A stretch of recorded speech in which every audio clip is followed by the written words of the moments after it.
जब बुक्स जो लिखी हुई है ये गदर मूवमेंट की, ये आज से लगभग 100, 110, 120 साल पुरानी है। लेकिन जब मैं ये पढ़ रहा था मुझे कभी नहीं लग रहा था कि मैं 110 साल या 120 साल पुरानी व्यवस्था को पढ़ रहा हूं या 120 साल पुराने जो हमारे ऊपर अन्याय हो रहे थे, अत्याचार हो रहे उसको पढ़ रहा हूं। ऐसा लग रहा था कि जो वहां पर हो रहा था वही आज के दौर में हो रहा है। उस समय भी हमारे देश को बेचा जा रहा था, इस देश के रिसोर्सेस को बेचा जा रहा था, इस देश की सारी संपत्तियों को बाहर के पूंजीपतियों को बेचा जा रहा था। आज वही अवस्था, वही परिस्थिति आज देश में दिखाई दे रही है। बाबा साहब अम्बेडकर जी ने जो भारत का संविधान दिया, उस संविधान के पहले पन्ने पर भारत का संविधान किस चीज के लिए दिया हुआ है, क्या काम करेगा, वो बाबा साहब अम्बेडकर जी ने प्रियम्बल में लिखा कि हमें इस देश में जस्टिस चाहिए, न्याय चाहिए। और न्याय भी कौन सा? सामाजिक, आर्थिक, हमें सोशल, इकोनॉमिकल और पॉलिटिकल जस्टिस चाहिए।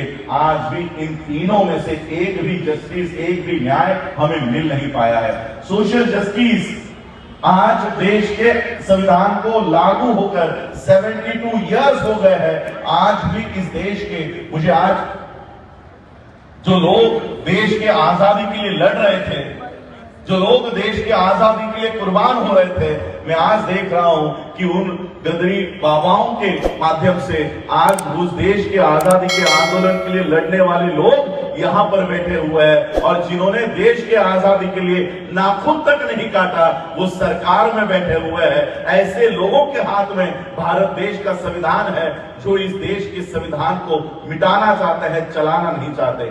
सोशल जस्टिस की 70 साल बाद, 72 साल बाद क्या अवस्था है, क्या परिस्थिति है। आज भी हमारे किसी युवा को मूंछ रखने का अधिकार नहीं है। कोई अगर मूंछ भी रख दिया तो सिर्फ मूंछ रखने पर हमारी हत्या हो रही है। आपने यहां पर सुबह ये प्रेजेंटेशन देखा, उस प्रेजेंटेशन में आप लोगों ने देखा होगा कि 70 साल बाद, 72 साल बाद जहां देश 75 साल का अमृत महोत्सव मना रहा है, उसी दिन हमारे बच्चे को पीट कर, और उसका गुनाह क्या था? सिर्फ और सिर्फ पानी के घड़े को हाथ लगा दिया। किसी सवर्ण टीचर के पानी के घड़े को हाथ लगा दिया, इसलिए उसको जान से मार डाला।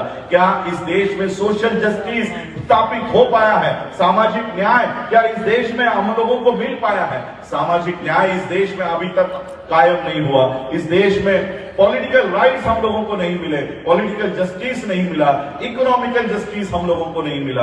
और पूरी तरह से आज मैं देख रहा हूं कि 120 साल पहले जो घटनाएं इस देश में हो रही थी और उस देश में, इस देश को बचाने के लिए ये सारी मूवमेंट यहां पर खड़ी हुई।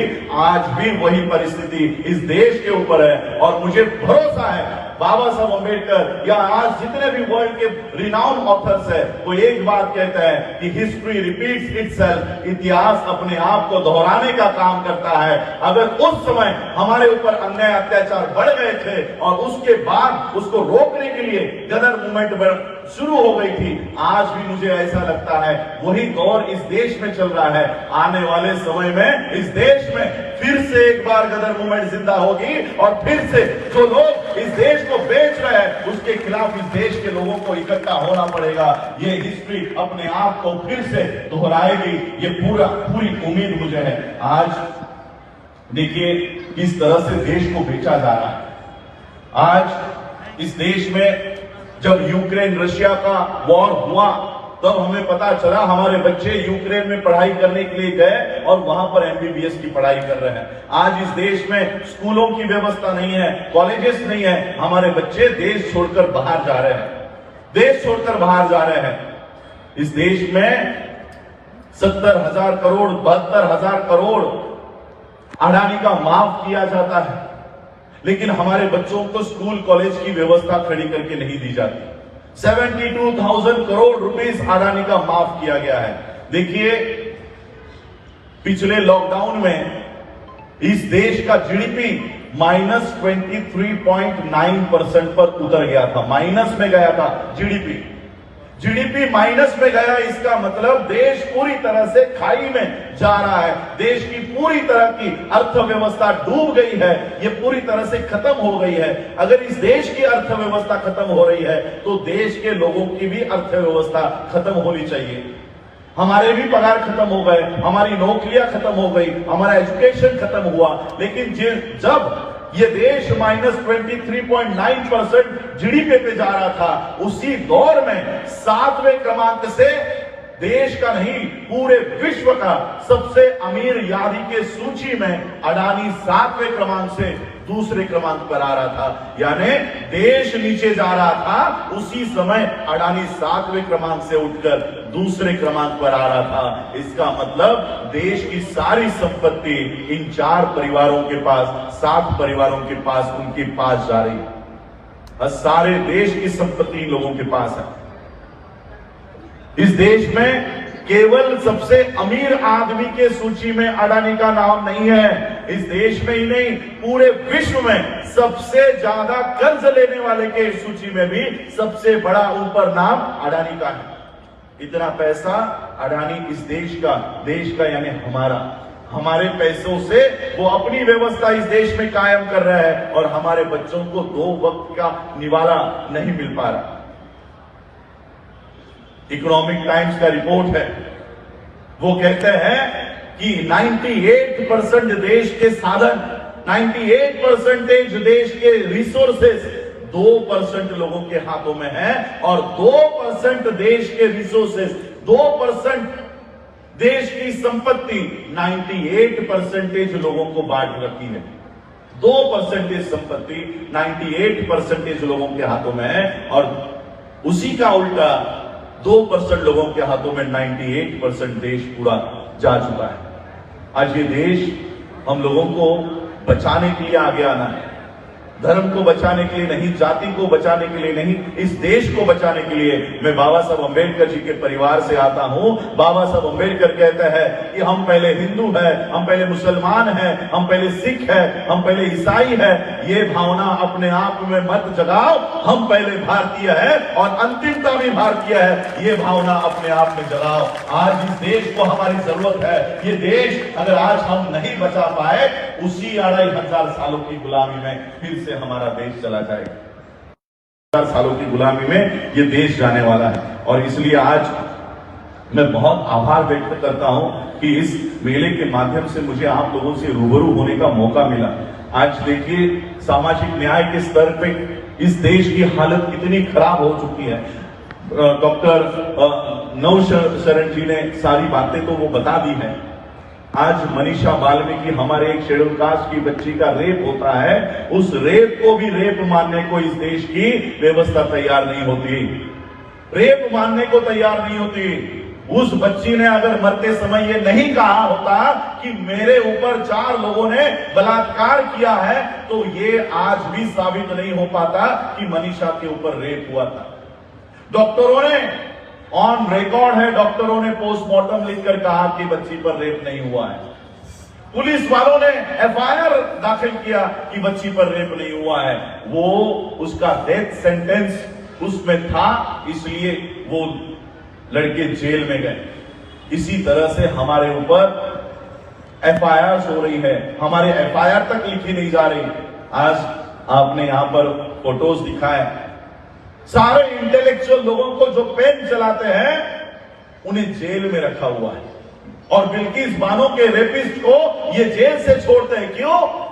इसलिए छोड़ते हैं क्योंकि ब्राह्मण कभी रेप नहीं कर सकता, ब्राह्मण कभी किसी के ऊपर अन्याय अत्याचार नहीं कर सकता, इनका आचरण बहुत अच्छा है, इसलिए उनको छोड़ दिया। क्यों? सिर्फ ब्राह्मण होने के नाते, सिर्फ ब्राह्मण होने के नाते उनको छोड़ रहे हैं और ये इंटेलेक्चुअल्स है, इसलिए उनको अंदर रखा हुआ है। आज मेरे चाचा कितने सालों से जेल के अंदर है, सुप्रीम कोर्ट की जजमेंट है, सुप्रीम कोर्ट की ऑर्डर है कि इतने सालों से उनको जेल पे रखा है, उनके ऊपर चार्जेस तो फ्रेम करो। किस लिए जेल में रखा है, अभी तक चार्ज फ्रेम नहीं हुआ है। ऐसे हमारे कितने सारे बच्चे जेल में हैं। हम वैसे तो देश में माइनॉरिटी में हैं, देश में हमें क्या कहते हैं, ये अल्पसंख्यक है, ये संख्या में कम है, माइनॉरिटी में है, हम देश में माइनॉरिटी में है और जेलों में मेजॉरिटी में है। जेलों के अंदर हमारे ऊपर आज तक चार्ज फ्रेम नहीं हुए, हमारे बच्चे 20-20 साल वेट कर रहे हैं कि हमें कब बेल मिलेगी। एक तरफ अगर इस देश का किसान अपने हक और अधिकार के लिए रास्तों के ऊपर उतरे तो उन्हें खलिस्तानी, इस देश का मीडिया खलिस्तानी नाम दे देता है। अगर इस देश के मुसलमान सीए के खिलाफ, एनआरसी के खिलाफ रास्तों के ऊपर बैठ जाए तो उन्हें पाकिस्तानी, उन्हें देशद्रोही करार दिया जाता है। और वहीं पर इस देश का अम्बेडकराइट अगर अपने हकों के लिए, अधिकार के लिए रास्तों के ऊपर उतरता है तो अभी हमें नया नाम दिया है, अर्बन नक्सलाइट्स। हम नक्सलवादी, यानी इस देश का सिख खलिस्तानी, इस देश का मुसलमान आतंकवादी, इस देश का मुसलमान देशद्रोही, इस देश का शेड्यूल कास्ट, इस देश का अम्बेडकराइट नक्सलवादी। तो देशभक्त कौन है? सावरकर। देशभक्त कौन है? क्या इन लोगों को आप देशभक्त कहोगे जो ब्रिटिशरों से माफी मांगकर आज भी पेंशन ले रहे थे? ये माफी भी हो सकते हैं, ये स्वतंत्र वीर नहीं हो सकते। ऐसे लोगों को ये आज स्वतंत्र वीर बनाकर नया इतिहास लिखने की कोशिश कर रहे हैं। और इसलिए मैंने कहा कि इस मेले से आज ये दो कौमें इकट्ठा आई है, इकट्ठा हुई है। ऐसे मेले होने चाहिए देश भर में। सिर्फ गदर ही नहीं, गदर के साथ अब अम्बेडकर भी होगा, तब जाकर इस देश में नई क्रांति होगी। गदर और अम्बेडकर साथ साथ चलेंगे। हम लोगों को अपने कल्चर, अपने डिफरेंसेस जो कुछ भी है वो साइड में रखकर हमें इन नाजी के औलादों से लड़ना होगा। ये हिटलर के औलादे हैं, ये हिटलर इनका महापुरुष है, उसको वो मानते हैं। ये हिटलर शाही देश में लागू करने के लिए काम कर रहे हैं। और मैं आप लोगों को भी कहना चाहूंगा, मोदी कुछ नहीं है। मोदी को हटाने की आप कोशिश भी मत करो। हमारा टारगेट मोदी बिल्कुल भी नहीं है, क्योंकि एक मोदी को हटाओगे दूसरा मोदी आ जाएगा, दूसरे को हटाओगे तीसरा मोदी आ जाएगा। और इसलिए हम कभी भी मोदी को हटाने की पहल नहीं करते, हम उसको हटाने की पहल करते हैं जिस फैक्ट्री से ये तैयार होता है, उस आरएसएस को हटाने की जरूरत है। प्रोडक्ट बंद करके क्या करोगे? प्रोडक्ट को बंद नहीं करना है। जिस घटिया फैक्ट्री से इस तरह के प्रोडक्ट देश में आते हैं, उस घटिया फैक्ट्री को हद पार करना होगा, उस फैक्ट्री को तबाह करना होगा। आज ये लोग हमें कहते हैं टेररिस्ट, हमें लोगों को कहते हैं आतंकवादी। दशहरे के दिन इस देश का प्रधानमंत्री, इस देश का होम मिनिस्टर राइफलों की पूजा करता है, AK-57 की पूजा करता है, तलवारों की पूजा करता है। एक का भी लाइसेंस आरएसएस के पास नहीं है। आरएसएस खुद एक रजिस्टर्ड ऑर्गेनाइजेशन नहीं है। जब वो रजिस्टर्ड ऑर्गेनाइजेशन ही नहीं है, तब उसके हेड को किस बयान पर, किस आधार पर आप Z+ सुरक्षा देते हो? एक इलीगल ऑर्गेनाइजेशन को, अनरजिस्टर्ड ऑर्गेनाइजेशन को आप Z+ सुरक्षा कौन से आधार पर दे रहे हैं? कौन से आधार पर?